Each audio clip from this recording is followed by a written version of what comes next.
स्वागत है आप सभी का हमारे इस अगले क्लास में। कक्षा 10 का वीडियो चल रहा है। पिछली वीडियो में आपने देखा हमने अज्ञे जी के द्वारा लिखा गया हिरोशिमा नामक कविता पढ़ा था।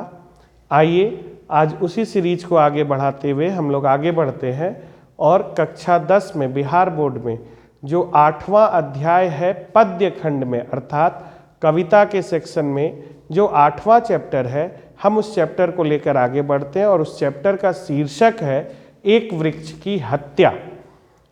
एक वृक्ष की हत्या यानी जानबूझकर उस वृक्ष को काटा गया, मारा गया या क्या किया गया, आइए कविता में हम देखेंगे।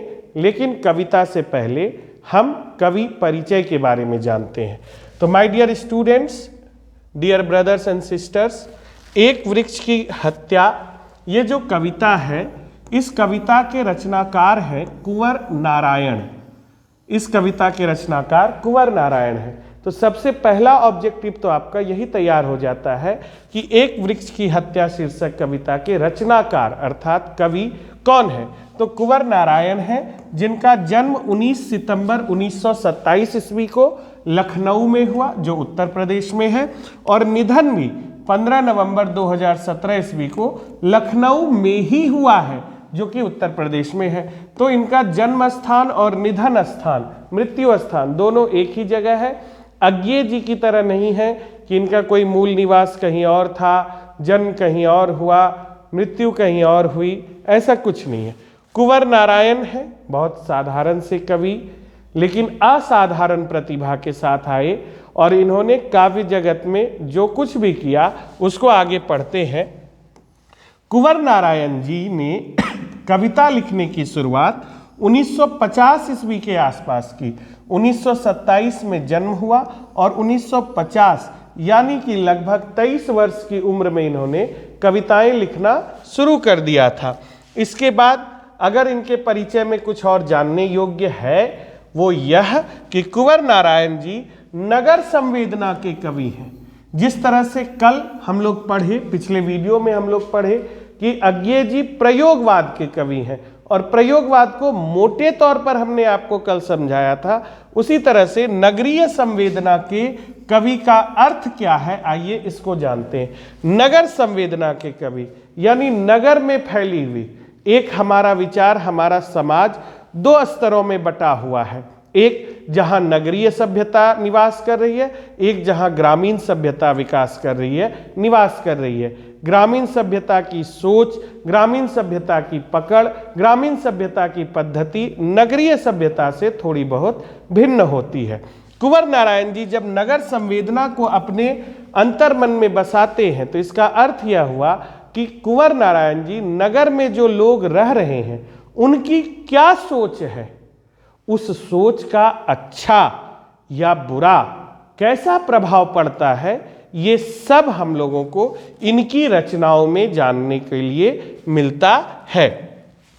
आप जो एक वृक्ष की हत्या पढ़ने वाले हैं, यह इनकी एक कविता संग्रह है, काव्य संग्रह इन दिनों से लिया गया। माय डियर स्टूडेंट्स, फिर बोलते हैं हमारे यहाँ जितने कवि, हमारे यहाँ मतलब हिंदी साहित्य में जितने भी कवि हुए, उन्होंने कभी भी एक कविता लिखकर अपना जीवन नहीं समाप्त कर लिया। इन्होंने कई सारी कविताओं की रचना की है और जब लोग कई सारी कविताओं की रचना करते हैं तो कहीं ना कहीं एक कमी आती है और वो कमी आती है विषय वस्तु की। अगर कोई कवि 10 कविताएं रचता है तो उस 10 में से 3 या 4 कविताएं ऐसी होती हैं जिनकी विषय वस्तु एक ही रहती है। अगर देश सेवा पर कोई लिखना चाहता है तो 3-4 कविताएं देश सेवा पर, और इन सभी को मिलाकर वह एक पुस्तक प्रकाशित करता है, एक ग्रंथ प्रकाशित करता है जिसे काव्य ग्रंथ कहते हैं। उस काव्य ग्रंथ से एक टुकड़ा आपको हमको अपनी पाठ्य पुस्तक में दे दिया जाता है पढ़ने के लिए। उसी एक टुकड़े को हम लोग यहाँ अलग कविता के शीर्षक के नाम से जानते हैं। जैसे कि यहाँ इन्होंने एक बहुत बड़ा काव्य संग्रह लिखा इन दिनों से एक छोटी सी कविता निकाल कर हमें दे दिया गया एक वृक्ष की हत्या शीर्षक से, और हम उस कविता को पढ़ रहे हैं। इसके अलावा कविताएं कई प्रकार की होती हैं। काव्य ग्रंथ कई प्रकार के होते हैं। कुछ प्रबंध काव्य होते हैं, कुछ गीति काव्य होते हैं, कुछ रीति काव्य होते हैं, कई तरह के काव्य होते हैं। और कवियों का काम है, कवियों की अपनी रुचि है, वह जिस तरह से चाहें उस तरह से अपनी रचना करते हैं, अपनी एक शैली को लेकर चलते हैं। इन दिनों जैसे कि एक शैली का मतलब आप समझिए तरीका, एक तरीका होता है। आप आते हैं, हम लोग आपको पढ़ाते हैं ऑफलाइन क्लास में, और फिर क्लास का जब लास्ट होने लगता है तो एक लाइन निकलती है, शेष चर्चा फिर कल। तो ये शेष चर्चा फिर कल बोलना ये शैली है, तरीका है। किसी का अलग तरीका हो सकता है जब वर्मा सर पढ़ाते हो आपको बोलते हो सियावर रामचंद्र की जय। जब सर पढ़ाते हैं और भाग देने लगते हैं तो एक छोटा सा गाना गाते हैं, हम तुम चोरी से। यही शैली कहलाता है, तरीका, टेक्निक। और यही कुंवर नारायण का इन दिनों में भी दिखा कि नगर में क्या चल रहा है। नगर क्या है? नगर में लोभ है, नगर में लालच है। नगरीय सभ्यता वैयक्तिकता पर निर्भर करती है, अपने स्वार्थ पर वह टिकी हुई है। उसे अपने स्वार्थ के आगे कुछ और नहीं दिखता, और इसी पर उन्होंने तंज करके कविताएं लिखी हैं। इसीलिए कुंवर नारायण नगर संवेदना के कवि हैं। अगर आपसे क्वेश्चन पूछा जाएगा कि कुंवर नारायण की शैली क्या है, तो नगरीय संवेदना उनकी शैली है, या कुंवर नारायण किसके कवि हैं, तो नगर संवेदना के कवि हैं। इनकी प्रमुख कृतियां हैं, कृतियां का मतलब प्रमुख रचनाएं हैं, और वो है चक्रव्यूह, परिवेश, हम तुम, अपने सामने, कोई दूसरा नहीं, इन दिनों, आत्मजयी। ये आत्मजयी एकमात्र इनका रचा हुआ प्रबंध काव्य है। ये सब कविता संग्रह है और ये आत्मजयी प्रबंध काव्य है। अब प्रबंध काव्य किसे कहते हैं? अगर किसी ने क्वेश्चन पूछ दिया तो आपको जवाब देना चाहिए कि सर, पुराने जमाने में लोग चरित्र पर, चरित्र यानी किसी एक व्यक्ति के आधार मानकर उसके जीवन के बारे में रचनाएं करते थे। जैसे सर, हमारे हिंदू धर्म में दो तरह की रचनाएं बहुत प्रसिद्ध हैं। एक का नाम है रामायण और एक का नाम है रामचरितमानस। रामायण और रामचरितमानस जिन्होंने अध्ययन नहीं किया है उनको लगता है कि एक ही चीज है, परंतु नहीं। रामायण और रामचरितमानस में एक बहुत बड़ा अंतर है। रामायण में हम महाराजा दशरथ के पहले की कहानी से लेकर राम जी के बाद तक की कहानी को पढ़ते हैं, और रामचरितमानस में राम को ही ध्यान में रखकर जब से श्री राम का जन्म हुआ और उनके चारों बगल क्या क्या घटनाएं घटी उसको आधार मानकर रचनाएं की गई हैं। तो रामायण प्रबंध काव्य नहीं है, रामचरितमानस प्रबंध काव्य है। जिस काव्य में विषय वस्तु केवल एक व्यक्ति के आसपास घटने वाली घटना को लेकर चलता हो उसे प्रबंध काव्य कहते हैं। तो ऐसा ही कुंवर नारायण जी का एक प्रबंध काव्य है आत्मजयी, और इनकी एकमात्र यही प्रबंध काव्य है। इसलिए यह भी इंपॉर्टेंट है कि आपसे क्वेश्चन पूछ सकते हैं। देखिए बेटा, क्वेश्चन कहीं से भी पूछा जा सकता है। इतनी सारी रचनाएं दी गई हैं, इन्हीं में से किसी एक रचना का नाम उठाकर आपसे पूछ दिया, आकारों के आसपास किन की रचना है, तो ये आपका काम है, धर्म है कि इसे आप याद करें। और आप अगर याद नहीं करेंगे और हम पर भरोसा रखते हैं तो थोड़ा सा धैर्य रखिए। एक दिन में सब कुछ नहीं मिलता, धीरे धीरे ज्ञान को बढ़ाना है, हद से गुजर जाना है। ठीक है? तो यहां पर एक जो मोस्ट इंपॉर्टेंट है वो यही है कि आत्मजयी नाम का प्रबंध काव्य है इनका, कुंवर नारायण का एकमात्र। इसके अलावा इन्होंने बहुत सारी चीजें और भी लिखी हैं। आज और आज, आकारों के आसपास, पहले, मेरे साक्षात्कार इत्यादि। कई सारी, ये आज और आज से पहले एक समीक्षा है। समीक्षा का मतलब होता है कि किसी चीज को पढ़कर, विषय वस्तु को समझकर अपने हिसाब से उस विषय वस्तु पर ज्ञान देना, यह समीक्षा कहलाती है। साक्षात्कार यानी इंटरव्यू। भाषा कई प्रकार से होती है, उसकी कई विधाएं हैं। आप अपनी भावना को एक्सप्रेस करने के लिए जिस भी माध्यम का इस्तेमाल करते हैं वही माध्यम भाषा कहलाती है। अगर आप अपने बगल में बैठे विद्यार्थी को केहुनी मार रहे हैं तो इसका अर्थ है कि आप उसको कहना चाह रहे हैं कि धव इन्हें मुटका बोले छे। आपने कुछ बोला नहीं, लेकिन सामने वाला, बगल वाला समझ गया कि आपको पढ़ने में मन नहीं लग रहा है। यह भी एक भाषा है। तो भाषा कई प्रकार से एक्सप्रेस की जाती है, और जब भाषा में रचना का अवतरण होता है तो उस रचना में हम कई तरह की कविताएं और कई तरह के कहानियां पढ़ते हैं। कुछ निबंध होता है, कुछ नाटक होता है, कुछ एकांकी होता है, कुछ साक्षात्कार होता है, कुछ छोटी कहानी होती है, कुछ बड़ी कहानी होती है, कुछ उपन्यास होता है। ये तो अपने हाथ में है, आप जैसी रचना करना चाहिए वैसी रचना कीजिए। खैर, कुंवर नारायण जी को अपने काम के लिए कई सारे सम्मान मिले हैं, जिनमें सबसे महत्वपूर्ण है साहित्य अकादमी पुरस्कार।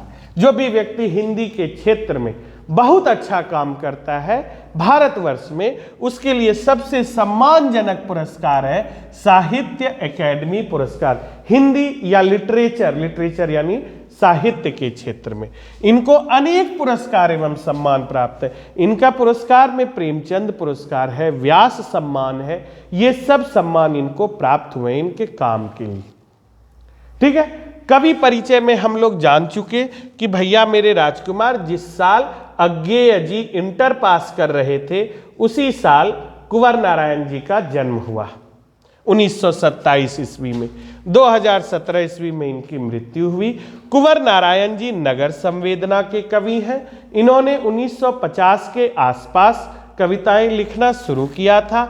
हम जो कविता पढ़ने वाले हैं, एक वृक्ष की हत्या, वो कविता इन दिनों नामक काव्य संग्रह से लिया गया है। आइए अब चलते हैं कि कविता क्या कहती है।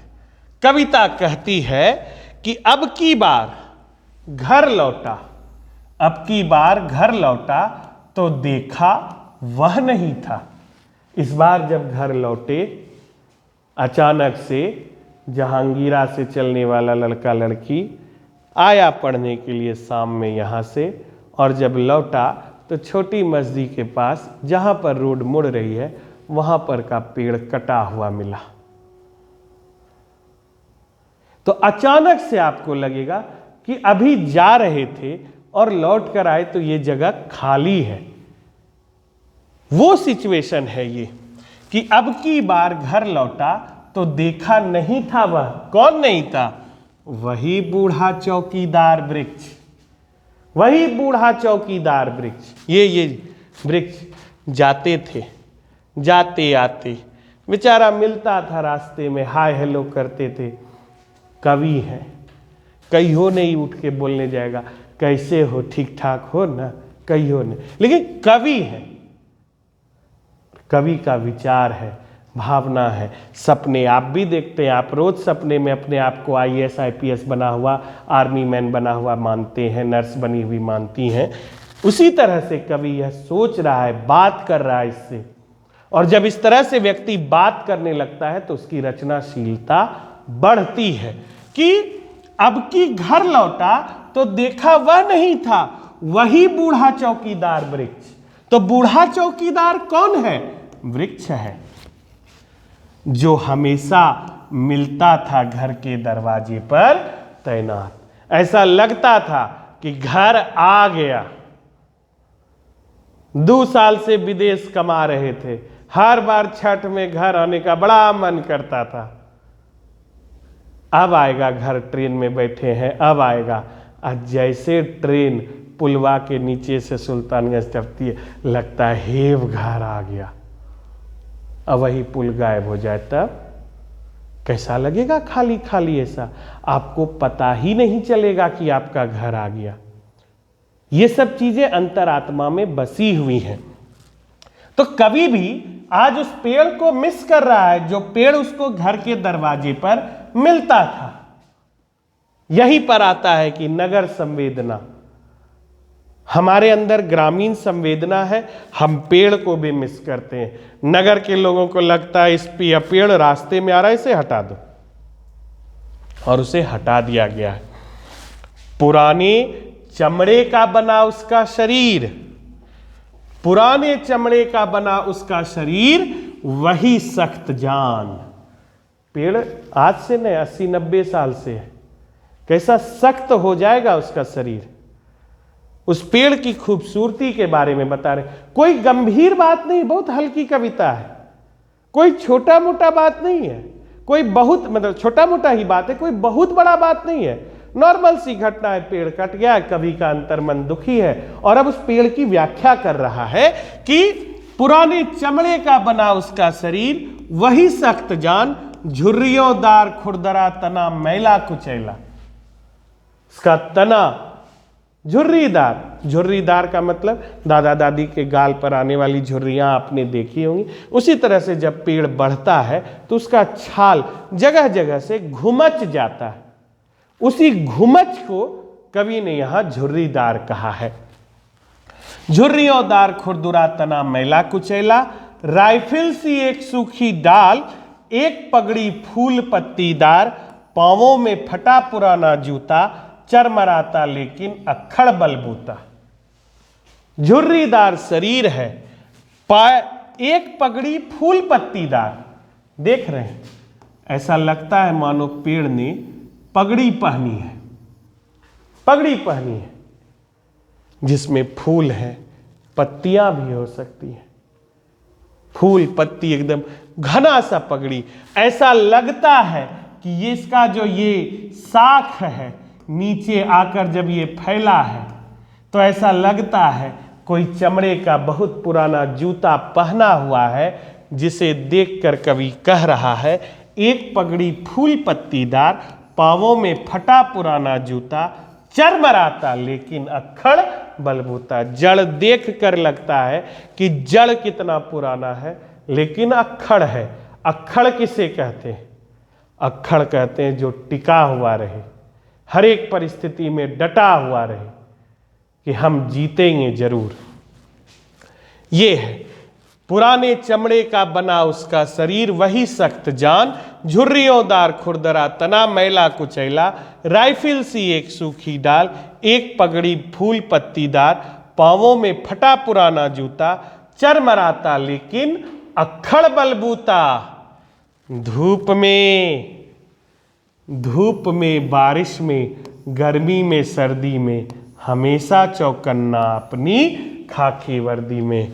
पेड़ मजदी वाला, धूप हो बारिश हो कभी भी हो, ये अपनी जगह स्थिर है। आप आइए जाइए, आज बारिश होने लगी, इधर आकर बैठ जाइए, हम आपको छाया देंगे। आज धूप हो रही है, आकर बैठ जाइए। आप धूप में जाना चाह रहे हैं, हमारी छाया से इतनी ठंडी हवा आपको मिलेगी कि आपका मन शांत हो जाएगा। हम वही हैं, धूप में बारिश में, गर्मी में सर्दी में, हमेशा चौकन्ना अपनी खाकी वर्दी में। खाकी वर्दी क्या? इनका जो रंग है, तना का जो रंग है, खाकी वर्दी में। दूर से ही ललकारता कौन? दूर से ऐसे ही पेड़ यहीं दूर से चिल्ला रहा, कौन आ रहा है? दूर से ही ललकारता कौन? बिछड़ गया है कवि का अपना वह पेड़ जिसके छां में बचपन से वह खेलता रहा है। यही तो कवि की खूबसूरती होती है कि वह छोटी घटना को भी बड़ा बना देता है। एक नॉर्मल सा आपकी हमारी नजर में पेड़ है, कट गया हट गया, लेकिन कवि का हृदय कितना दुखी है कि दूर से ही ललकारता कौन? मैं जवाब देता, दोस्त। पेड़ को भी डर है। पेड़ को भी डर है और वह चौकीदार है कवि की नजर में, इसलिए लगता है जैसे दूर से आए तो ललकार रहा, कौन होए वहां पर। और हम बोल देते थे दोस्त है आपका, चिंता करने की जरूरत नहीं है। दूर से ही ललकारता कौन, मैं जवाब देता दोस्त, और पल भर को बैठ जाता उसकी ठंडी छांव में। थोड़ी देर के लिए उसकी ठंडी छांव में बैठ जाता।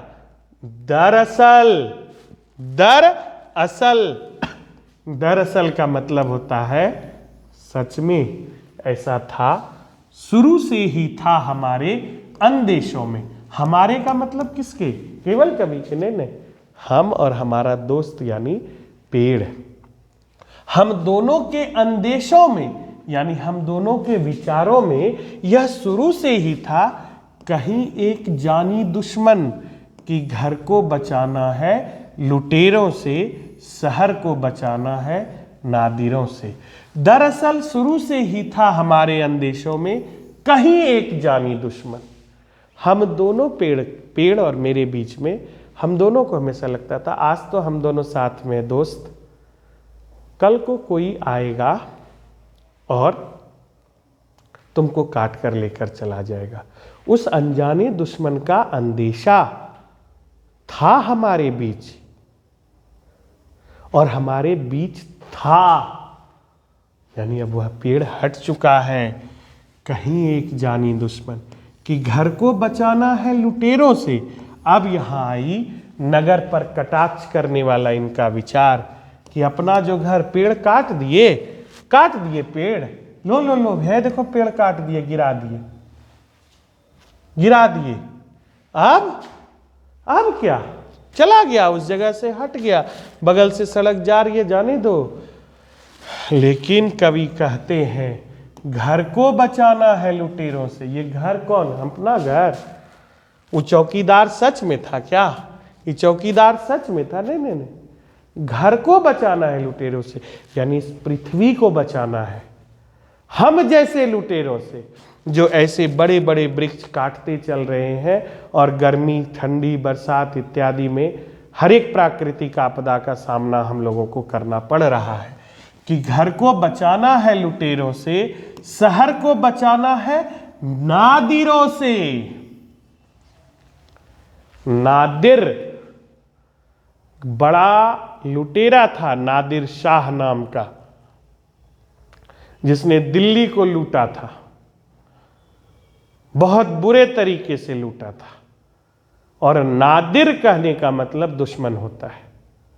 तो हमको बचाना है, अपने शहर को बचाना है दुश्मन से। किस दुश्मन से? अपने आप से। हमारे अंदर जो मनुष्य के अंदर जो दानव, जो लालची दानव बैठा हुआ है, उसी से बचाना है। देश को बचाना है देश के दुश्मनों से, और हमारे देश को देश के दुश्मनों से बचाना है। ये देश के दुश्मन है जो वृक्ष काट रहे हैं, जो शहर को लूट रहे हैं, जो बड़ी बड़ी इमारतें खड़ी कर रहे हैं और प्रकृति पर थोड़ा भी ध्यान नहीं दे रहे हैं। ये हमारे देश के दुश्मन है। बचाना है, क्या क्या बचाना है सर? बचाना है नदियों को नाला हो जाने से। अब यहां पर ये जो पैराग्राफ इससे पहले वाला चल रहा है, अब हमें बताया जा रहा है कि हम पर्यावरण को कैसे बचाएं, क्या क्या बचाना है, हमें क्या क्या जरूरत है। नदियों को नाला हो जाने से, आज जब मन करता है उठाए सरस्वती माँ की जय, गंगे जी में दे दी, कलश उठाए गंगा जी में दे दी, कंपनी का कचरा गंगा नदी में, फैक्ट्री का कचरा गंगा नदी में, शहर का कचरा गंगा नदी में, सब चीज गंगा नदी में।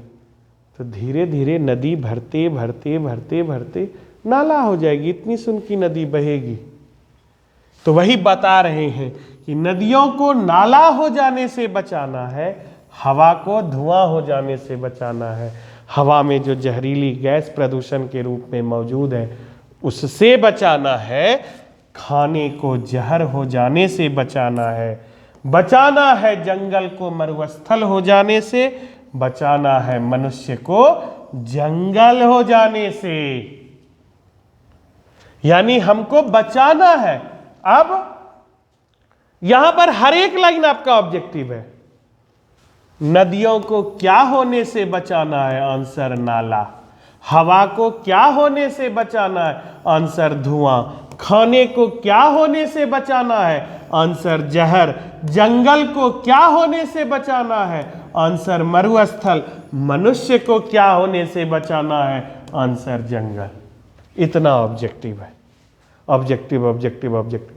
पहले समझ लीजिए कि सर जी जितने भी नदी नाले हैं, जितने भी नदियां हैं, उनमें हम प्रदूषण, उनमें हम गंदगी नहीं फैलाएं। इससे हमारी नदियां नदियां रहेंगी।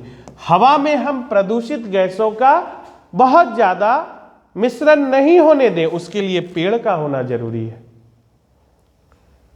और जब हवा को बचाइए धुआं हो जाने से, खाने को जहर हो जाने से, जब पेड़ पौधा नहीं रहेगा तो आप प्लास्टिक खाइएगा। प्लास्टिक अंडा, प्लास्टिक पत्ता गोभी सब तो मिल रहा है, खाइए, बैठ के चिबाइए। बचाना है जंगल को मरुस्थल हो जाने से, मनुष्य को जंगल हो जाने से। ये जो हमारा जंगल है, अगर सब पेड़ काट देंगे तो पूरा रेगिस्तान बन जाएगा। और रेगिस्तान बन जाएगा तो हम रहेंगे कहाँ? मनुष्य जो जंगली हो रहा है, लोभी व्यक्ति को जंगली पुरुष की संज्ञा दी जाती है। मनुष्य अपने स्वार्थ में इतना अंधा हो रहा है कि वह प्रकृति पर थोड़ा भी ध्यान नहीं दे रहा है। इसलिए हमें बचाना है मनुष्य को जंगल हो जाने से। और इस तरह से ये कविता यहां खत्म होती है। एक पेड़ कटा, उस पेड़ का दर्द समझाने में कुंवर नारायण जी ने उस दर्द को समझाते समझाते हमें शिक्षा भी देते वो चले गए कि हमारे अंदर जो लोभ लालच है, जिससे हम प्रकृति को नुकसान पहुंचा रहे हैं, और ये लोभ लालच गांव में नहीं मिलता है, ये नगर के भीतर ही मिलता है। इसलिए हमें सब चीज़ों को बचाते हुए, अपने आप को भी बचाते हुए, प्रकृति का ध्यान रखते हुए आगे बढ़ते चले जाना है।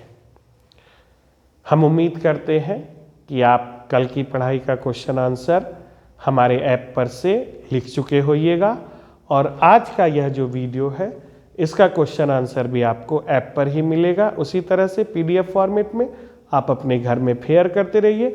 गौरव सर अब शुरू हो चुके हैं, और आज से 2 साल पहले के बैच का पता कर लीजिएगा कि जब हम शुरू हो जाते हैं तो फिर ख़त्म करके ही मानते हैं। इसलिए माय डियर स्टूडेंट्स, जाने महादेव आगे क्या होगा नहीं होगा, लेकिन हमारी पूरी कोशिश है कि अब आपकी कविता होली से पहले या होली के बाद तक में सारी कविताएं खत्म करके हम आपका एक अच्छा खासा ऑब्जेक्टिव सीरीज भी ले आएंगे, सारी कविताओं का ऑब्जेक्टिव एक साथ। तब तक के लिए जो क्लास में बोल रहे हैं वो ऑब्जेक्टिव आप याद कर ही सकते हैं, लिख ही सकते हैं। अपने चैप्टर का जब आप क्वेश्चन आंसर लिखिए तो उससे पहले कवि परिचय भी लिख लिया कीजिए। थोड़ा सा वीडियो पॉज करके कवि परिचय लिख लीजिए। इससे आपका ऑब्जेक्टिव 1 शॉट में आ जाएगा, 1 पेज में आ जाएगा। एक बार में आप सारी ऑब्जेक्टिव्स को कवि परिचय का दोहरा लेंगे, आपके लिए आसानी होगी। Thank you very much. आपका दिन शुभ हो। वीडियो अच्छा लगे तो लाइक और शेयर जरूर कीजिएगा। Thank you very much.